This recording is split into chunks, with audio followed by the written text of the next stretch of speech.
तो भाजपा का अपना कहना, भाजपा इस बार किस स्थिति में जाने वाली है और एनडीए वो इलेक्शन का रिजल्ट ही बता देगा। जिस अंदाज में इन लोगों ने वोटरों के साथ गद्दारी की है, जिस अंदाज में बहुत कम समय दे करके जो बिहार से बाहर रहे पलायन किए हुए लोगों का जो मताधिकार छीनने की कोशिश की, गरीब किसान मजदूरों के साथ अत्याचार करने की कोशिश की, आने वाले दिन में सबक सिखाने काम करेगी। अमेरिका का जो दोस्ती निभा रहे हैं मोदी जी, और उस पर जिस तरह से टैरिफ पे टैरिफ लगातार देश पे बोझ बनते जा रहा है, ये तमाम चीज़ें ऐसी हैं जिस पे एक जो गंभीर मुद्दे हैं, इन नेशनल इंटरनेशनल मुद्दे पे भी चर्चा होगी। सीडब्ल्यूसी की बैठक बड़े पैमाने पे होती है। अब चूंकि चुनाव का माहौल है, मैं बस इतना ही कहूँगा कि जिस राज्य में वो खुद है, उस राज्य में तो 7-8 सीट ही लड़ते हैं वो, है ना, तेलंगाना या फिर हैदराबाद और उन जगहों पे।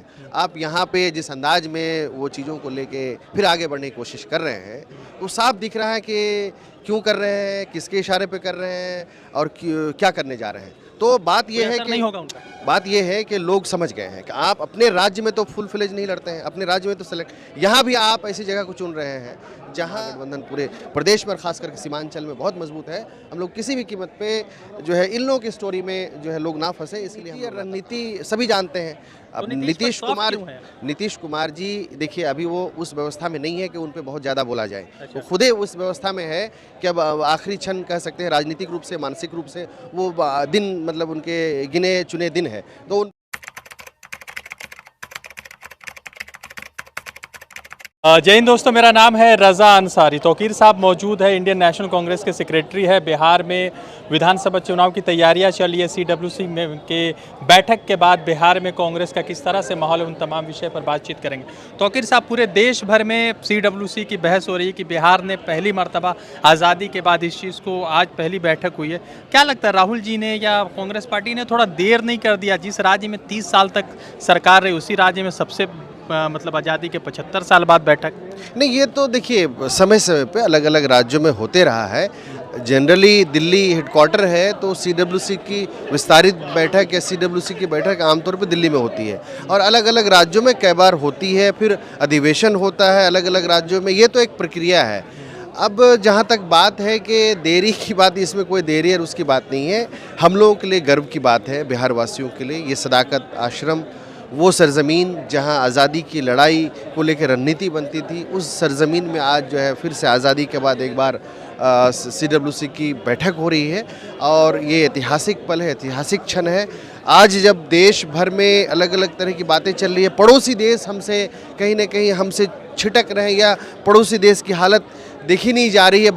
अभी नेपाल की हालत क्या हुई, हमारे साथ जो दोस्ताना रिश्ते हैं, उन देशों की हालत क्या है, इस पर भी एक गंभीर चर्चा होनी चाहिए, हो रही है, मुझे उम्मीद है। और साथ ही साथ मैं कहना चाह रहा हूँ, अमेरिका का जो दोस्ती निभा रहे हैं मोदी जी, और उस पर जिस तरह से टैरिफ पे टैरिफ लगातार देश पे बोझ बनते जा रहा है, ये तमाम चीज़ें ऐसी हैं जिस पे एक जो गंभीर मुद्दे हैं, इन नेशनल इंटरनेशनल मुद्दे पे भी चर्चा होगी। सीडब्ल्यूसी की बैठक बड़े पैमाने पे होती है। अब चूंकि चुनाव का माहौल है, इसीलिए लोग इस नज़रिए से देख रहे हैं। बहुत अच्छी बात है, वो भी अच्छी बात है। एक हर पार्टी को मजबूत होना चाहिए। हम गठबंधन के, एक सवाल है, सीमांचल से आप आते हैं, सीमांचल की राजनीति मुसलमानों से जुड़ी रहती है।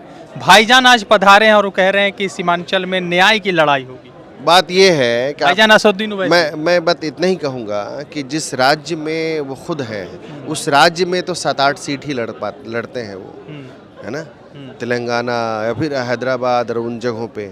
आप यहाँ पे जिस अंदाज में वो चीज़ों को लेके फिर आगे बढ़ने की कोशिश कर रहे हैं, तो साफ दिख रहा है कि क्यों कर रहे हैं, किसके इशारे पे कर रहे हैं और क्या करने जा रहे हैं। तो बात ये है कि नहीं होगा उनका। बात ये है कि लोग समझ गए हैं कि आप अपने राज्य में तो फुल फ्लेज नहीं लड़ते हैं, अपने राज्य में तो सेलेक्ट, यहाँ भी आप ऐसी जगह को चुन रहे हैं जहाँ अभी गठबंधन, महागठबंधन जो हमारा स्वरूप बना है, वहाँ बहुत मजबूती से एक एक लोग काम कर रहे हैं। और जो भी आपने शब्द दिया, सबका अपना रिस्पेक्ट है, अपनी आज़ादी है, लेकिन ऐसे स्टोरी में, ऐसे बहकावे में और इस स्टोरी में लोग फंसेंगे नहीं।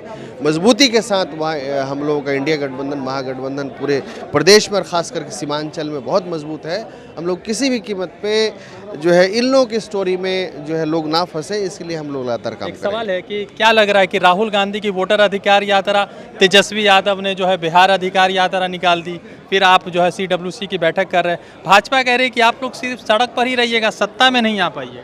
ये तो भाजपा का अपना कहना। भाजपा इस बार किस स्थिति में जाने वाली है और एनडीए वो इलेक्शन का रिजल्ट ही बता देगा। जिस अंदाज में इन लोगों ने वोटरों के साथ गद्दारी की है, जिस अंदाज में बहुत कम समय दे करके जो बिहार से बाहर रहे पलायन किए हुए लोगों का जो है मताधिकार छीनने की कोशिश की, गरीब किसान मजदूरों के साथ अत्याचार करने की कोशिश की, आने वाले दिन में सबक सिखाने काम करेगी।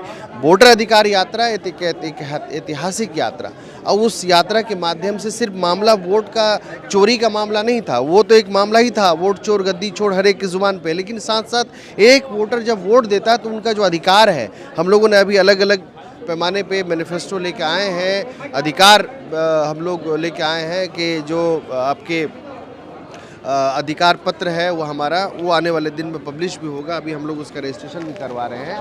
मकसद हम लोगों का साफ है कि जो हम लोगों का मॉडल राजस्थान में रहा है कि 25 लाख रुपये हम जो है उन तमाम जो है गरीब परिवारों को देने का काम करेंगे, स्वास्थ्य बीमा के रूप में। जिनके पास पैसे नहीं होते, वो इलाज नहीं कर पाते, ज़मीन जगह बेच देते हैं। तो ये मैनिफेस्टो है। 2500 रुपये पर मंथ जो है महिलाओं को देने का काम करेंगे। 1500 रुपये वृद्धा पेंशन है, उसमें 2 लाख रुपया गरीब परिवारों को सहायता के लिए है। ये तमाम चीज़ें हैं जो हम लोग आने वाले दिन में सरकार बनने के बाद हम लोग देंगे। ये नहीं कह रहे कि हम पार्टी देंगे, हमारा विज़न है, हमारी सोच है। हम लोगों ने जो विज़न तैयार करते हैं उस पर तुरंत कॉपी पेस्ट ये नीतीश कुमार करते हैं। नीतीश कुमार अभी पूरी तरह से फ्लॉप कर गए हैं, उनका दिमाग काम नहीं कर रहे। के खिलाफ बहुत ज़्यादा मतलब कि गुस्सैल नज़र नहीं आते जैसा वो भाजपा के खिलाफ होते हैं। भाजपा की नीति और रणनीति सभी जानते हैं। अब नीतीश कुमार जी देखिए, अभी वो उस व्यवस्था में नहीं है कि उन पे बहुत ज़्यादा बोला जाए। वो खुदे उस व्यवस्था में है कि अब आखिरी क्षण कह सकते हैं, राजनीतिक रूप से, मानसिक रूप से वो दिन मतलब उनके गिने चुने दिन है, तो उन पे बोलना और ये करना बेफजूल है। जो राजनीतिक बात है, जो राजनीतिक नैरेटिव सेट करके इस देश को नफ़रत के माहौल में झोंकते हैं और उन्हीं के इशारे पे तमाम चीज़ें अभी हो रही है, तो जाहिर सी बात है हमारी लड़ाई सीधे भाजपा RSS और NDA से, तो लड़ाई जहाँ होती है वहीं बात होती है। तौकीर साहब थे, उनसे बातचीत कर रहे थे। जुड़ते दूसरे अपडेट के साथ, धन्यवाद। द इंडियन खबर, सच आपके सामने।